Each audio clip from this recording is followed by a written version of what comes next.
Bismillahirrahmanirrahim.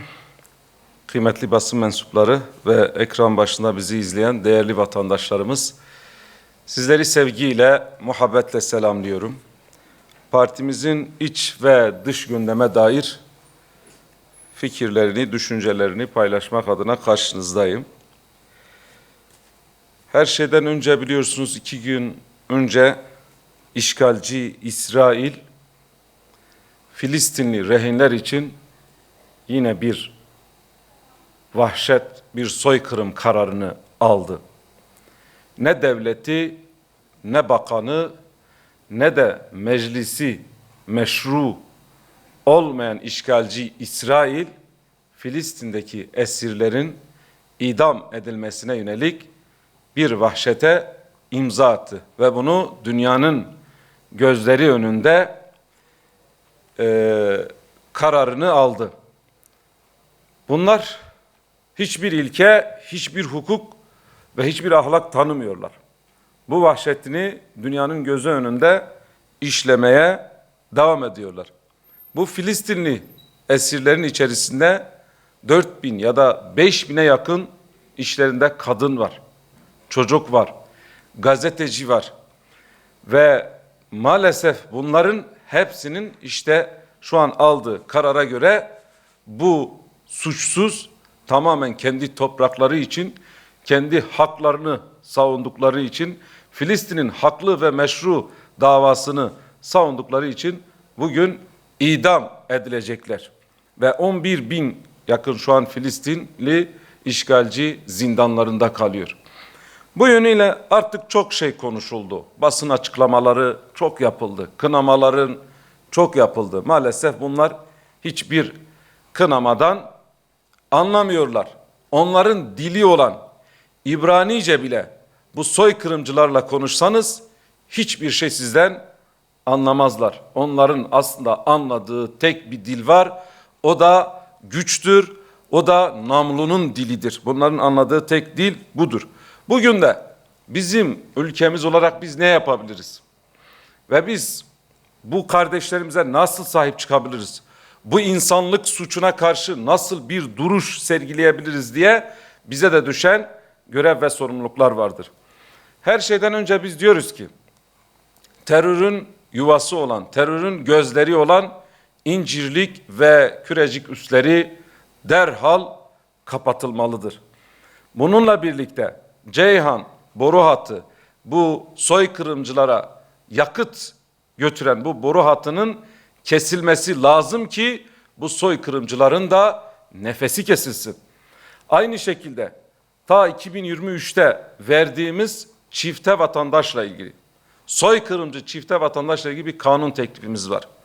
Ve biz diyoruz ki bizim ekmeğimizi yiyen, bizim suyumuzu içen, bizim ülkemizde yaşayan, aynı şekilde işgalci İsrail'in de vatandaşı olan ve Filistinli kardeşlerimizi katleden bu soykırımcı çifte vatandaşları yargılayalım. Bu konuda kanun teklifimiz görüşülmeyi bekliyor. Ve diyoruz ki bir an önce bu kanun teklifimiz meclise gelmeli, kanunlaşmalı. Bu soykırımcıların hak ettiği cezayı bizim bu kanunla vermemiz gerekiyor. Bu da en azından Filistinli kardeşlerimize karşı bir görevimizi yerine getirme adına çok önemlidir, çok kıymetlidir ve bugün bizim meclisimizin de bundan daha önemli hiçbir işi yoktur.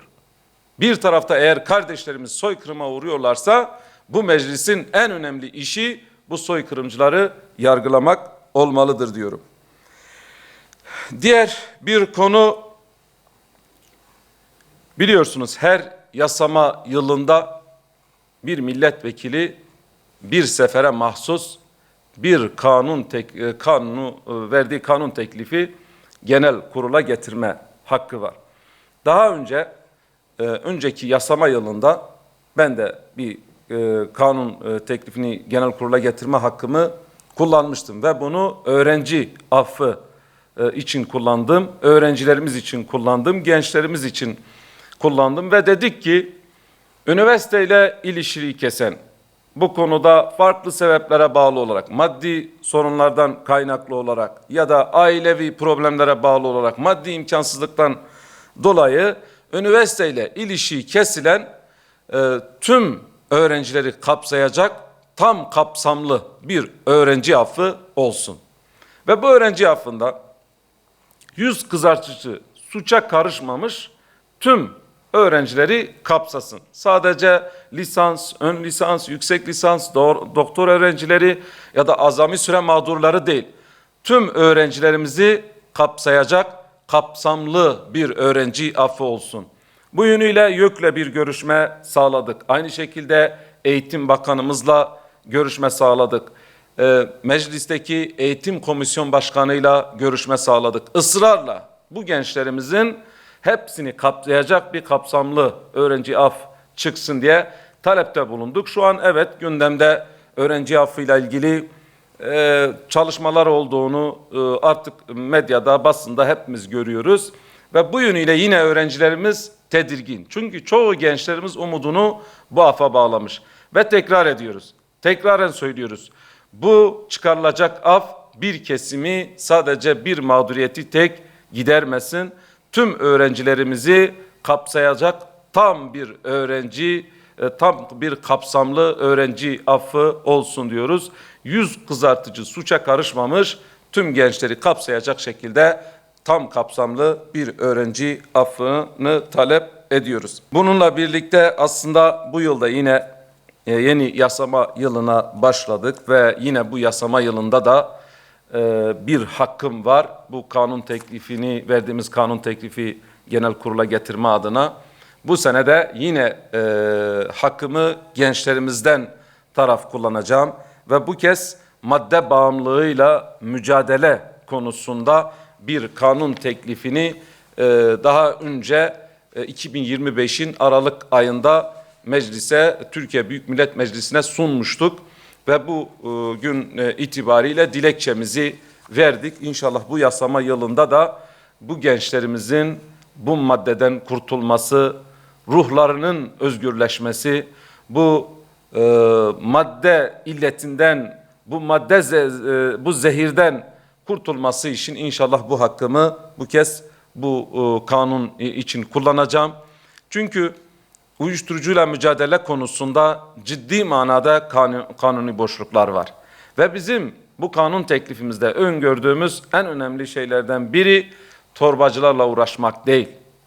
Uyuşturucu baronlarıyla, uyuşturucu dağıtıcılarıyla ve uyuşturucu üreticilerine yönelik çok ciddi bir şekilde caydırıcı cezalar öngören bir teklifimiz var.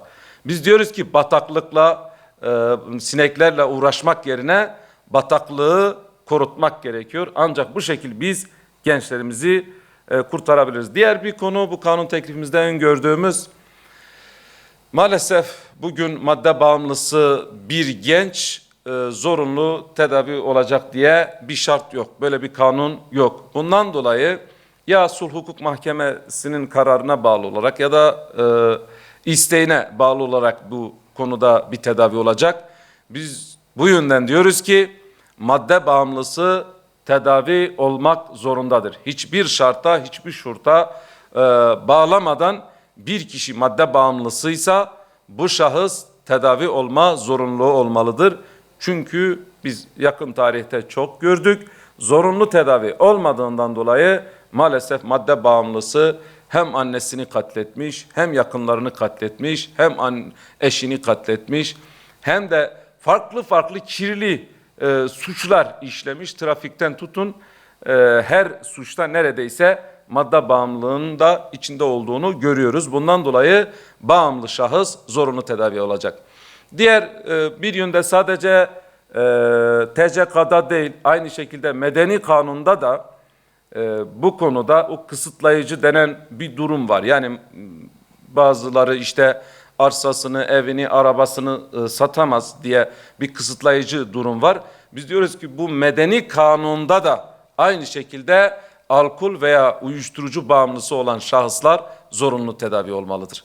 Bununla birlikte öngördüğümüz diğer bir madde özetle kamu görevlisi olman, soruşturmada görevli olan, işte kavuşturmada görevli olan etkili yetkili kişiler, özellikle kamu görevlileri eğer bu yönüyle uyuşturucunun temininde, satışında, üretiminde, dağıtımda bir yerde görev alma konusu söz konusu olunca bunlara da ağır cezalar, caydırıcı cezalar öngörüyorlar. Ben de bu seneki bu yasama yılında bu kanun teklifinin genel kurula gelmesi ve özellikle gençlerimizin bu zehirden, bu illetten kurtulması için bu hakkımı yine gençlerimizden taraf kullandım. İnşallah bu illet bu ülkenin gündeminden düşer ve gençlerimiz bu zehirden kurtulur. Kendi ülkesine, kendi memleketine, kendi insanlarına faydalı birer nefer olurlar diyorum. Teşekkür ediyorum.